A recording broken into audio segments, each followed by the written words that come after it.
Ayaw patanggalin yung tuta niya.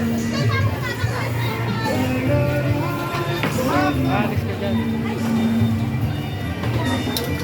Ayan guys, ang nangyayari dito guys. May nakuha pa rin. Ano pili natin ito? Taklapan.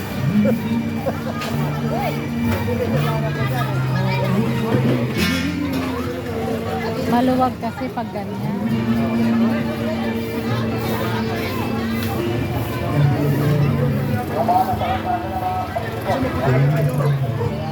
Bibigay na kayo kung malapit kayo.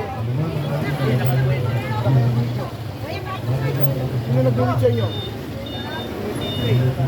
Yung bodega. Bodega yan eh. Ano, naghanapin sa akin, bodega yan. Tanggal nyo, sabihin mo. Ito bodega. Ito bodega. Tanggal nyo.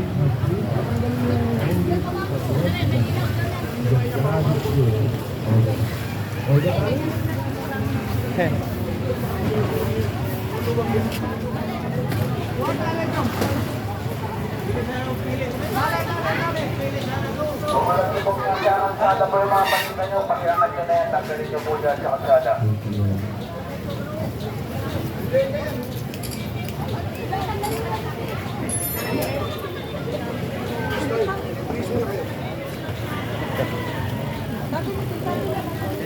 Sabi yung tingnan ng hubad, no? Oo. Ha? Natatanggal yun. Oo. Dinaulo ng sakit din ang ulo ng manghuli. Oo nga. Tigas ay nahuli. Matigas lang. Oo. Hindi pwede naman kasi maglagay dyan. Ginawa kasi.